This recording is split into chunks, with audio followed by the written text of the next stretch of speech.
Now, this is my dad's house. He grew up in this house back in the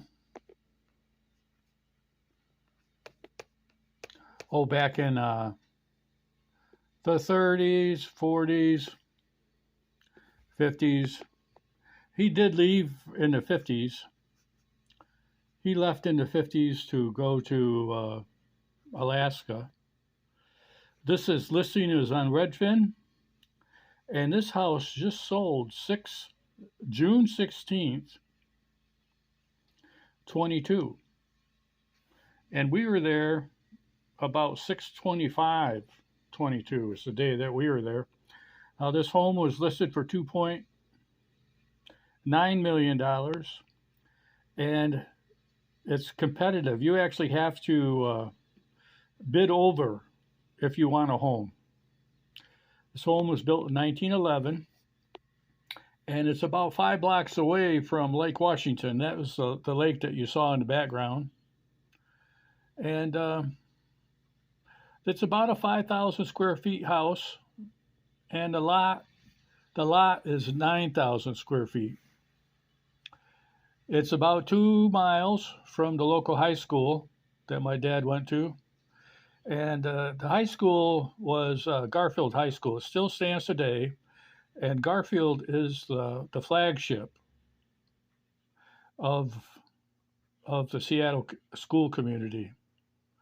So this listing is on Redfin, but I wanted to make this little thing before they took down the video. Let's see,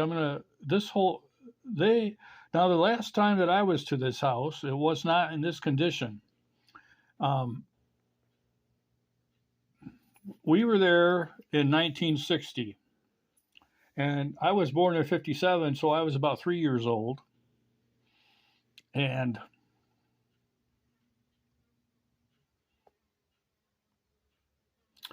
I remember pulling up as a 3-year-old, a idiot 3-year-old that just says whatever comes to their mind. And we pulled up to the house, and it was all dilapidated. And I says, "What are we doing here? This place is junk." My dad says, "We're here to visit some relatives." I said, 1960, it was still occupied by our relatives. I'm not sure who it was. I think it might have been Aunt Pat and her family at that time. But so anyways, that was my impression back in 1960. And when we walked into the house, the same little obnoxious 3-year-old says, "This place stinks." Well, they let me in anyways. They let me in, come in and sit down. They welcomed me anyways, but regardless of my... Okay, what I'm looking for is the sales history. It'll come up. I've seen it before. There's the public school information, cost of ownership, schools.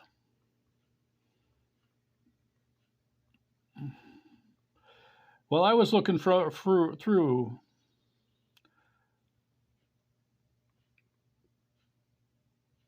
wow, the salesperson that sold this house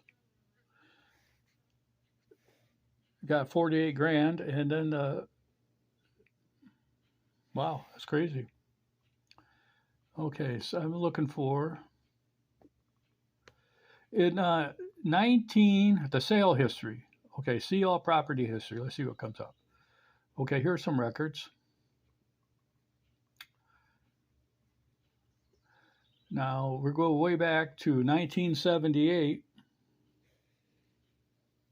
This home sold for 40 grand. 1995, it sold for 300,000. 95 to 208 years later, it sold for 700,000. And August 5th, February 5th. Okay, so then it was listed in 05, but delisted. Okay, in '06, February of '06, it was listed for 1.4, and then it was sold April 28th for 1.3. And see, there's 2010, 2012, 2013.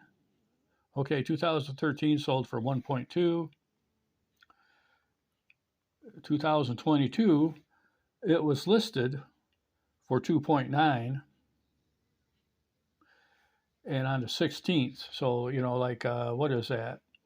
25 days later, they sold it for 3.4 million. And I am making the assumption that, okay, there's the living square feet, 4,800 square feet. I'm making an assumption. See, this house, as the way it was sold, the way it was presented was it was staged with all kinds of furniture in there.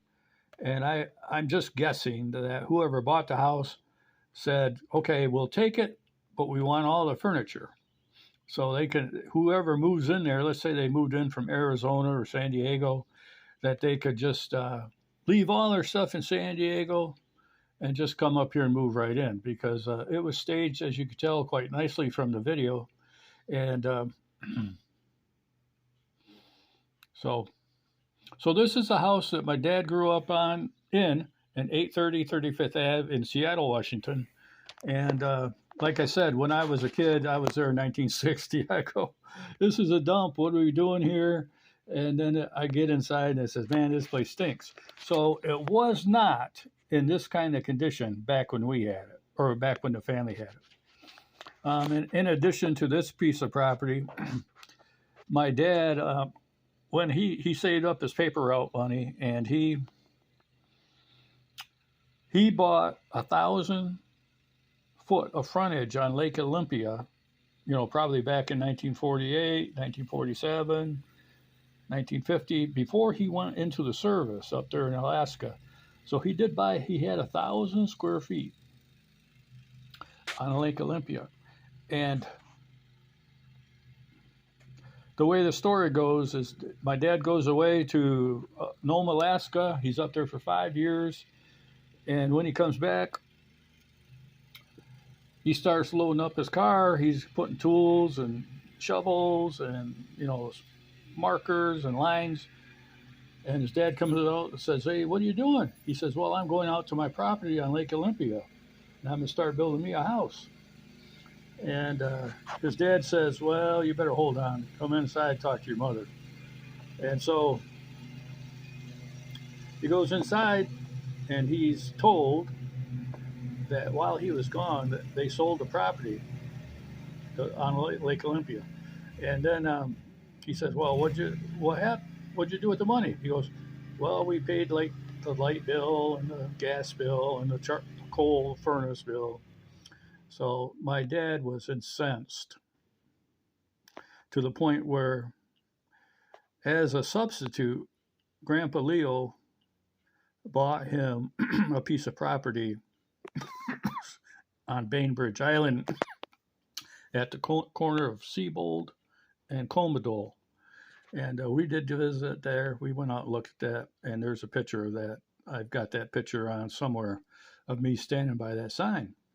And I guess he was told that it was 5 acres, or he did not hear it right. When he was told, he was so mad he didn't hear it right. And it turns out that was only a half-acre lot there. And at that time, it was considered unbuildable. I don't know why.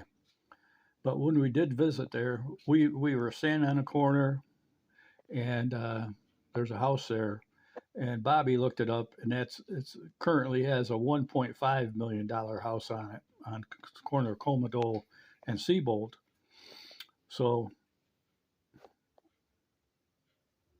my dad, I believe, was internally mad about that. He probably never gave up that. And if you look at the video of Leo's gravesite, you notice that it's got a very small marker